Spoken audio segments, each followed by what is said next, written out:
Prince William, really does think that the two princesses, Princess Beatrice and Princess Eugenie, should not be getting off scot-free. Now, that's from an excellent source. And when I say scot-free, as I've told you before, chums, part and parcel of the problem with Beatrice and Eugenie is, William is a very clever boy, right?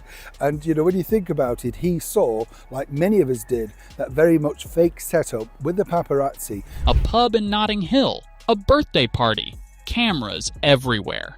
Taylor Swift is in the room, and standing just a few feet away, two princesses of the British royal family, both hoping for the kind of photograph that could shift a narrative, change a story, and tell the world they are back. Taylor Swift saw them. She smiled. She moved on. No photograph, no moment, no association. One source put it plainly.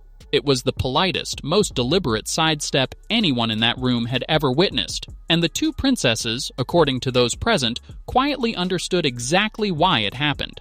That one moment, in a pub in West London, tells you more about where the royal family's internal power really sits than any official statement ever could. And today, we are going to unpack every layer of it. Let's set the scene properly.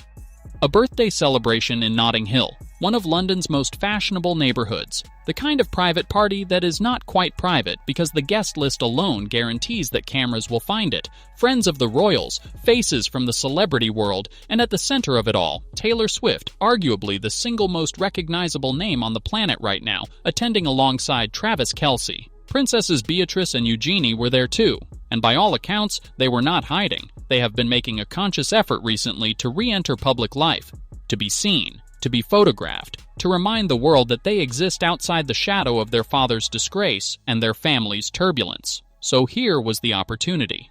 Taylor Swift, a known admirer of the British royal family, someone with genuine warmth and a global audience of hundreds of millions, standing within arm's reach. One photograph together, that is all it would have taken to signal warmth, normalcy, and a kind of celebrity endorsement that no PR team on earth could make. Taylor Swift chose not to take it. Why Taylor Swift made that call, and what it tells us.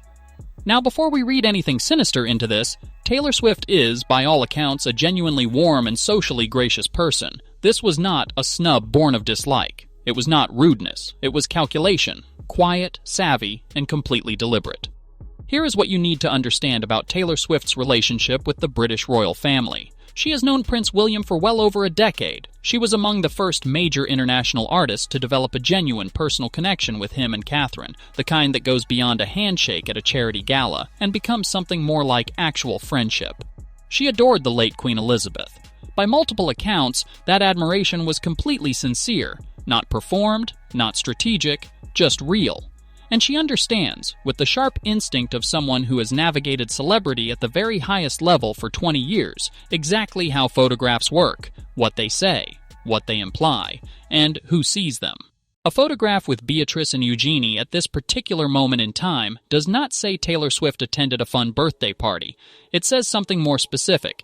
It says, Taylor Swift is comfortable in this company, and in the current climate, with Prince Andrew still a deeply toxic figure, with the family's position still fragile, that is a signal she was simply not willing to send. William would have seen it. Catherine would have seen it. And however much Swift might personally like the two princesses, that one image could have introduced an awkward distance into friendship she genuinely values. She is far too smart for that.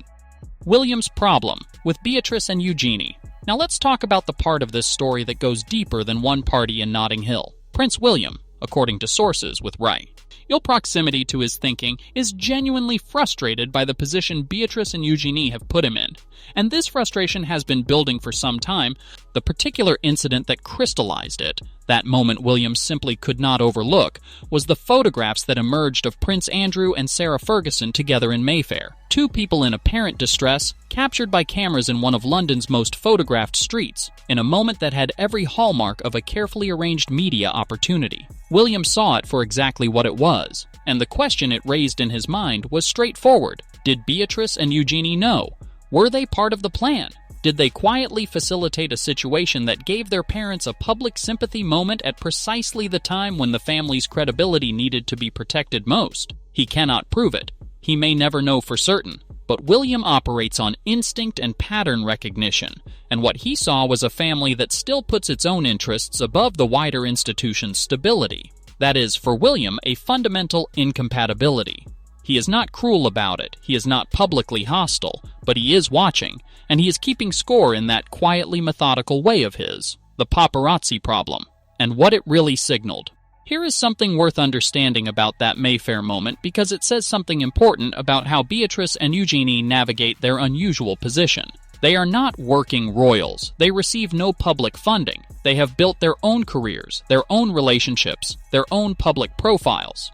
And in doing so, they have occasionally operated with a degree of media savviness that blurs the line between private individuals and public figures in ways that make the palace deeply uncomfortable.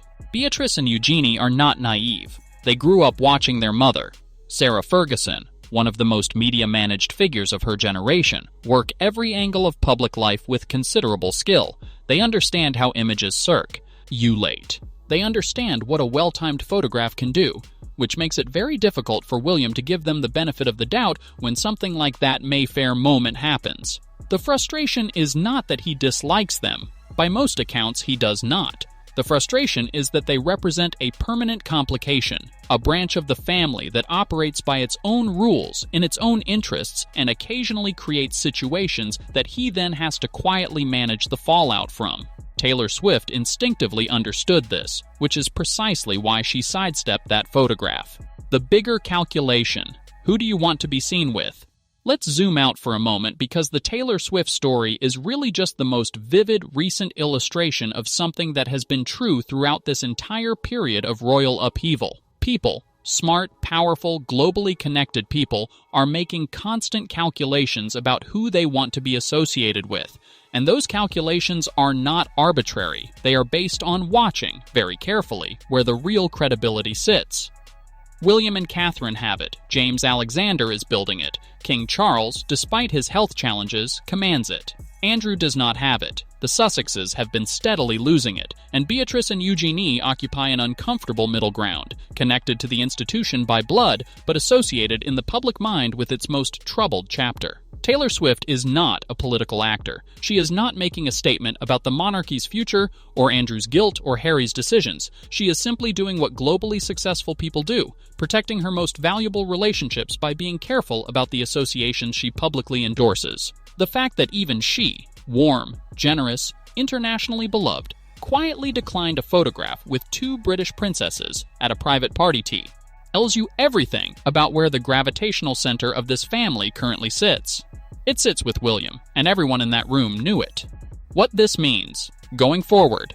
For Beatrice and Eugenie, the road ahead requires something genuinely difficult, separating their public identity from their parents' story in a way that is convincing, consistent, and sustained over time. They are trying. The increased visibility, the public appearances, the willingness to be seen and photographed, all of that suggests a deliberate strategy to rebuild their own narrative. And there is genuine sympathy for them in some quarters because the argument that they should not be held responsible for their father's actions is not an unreasonable one. But William's concern is not really about blame. It is about trust.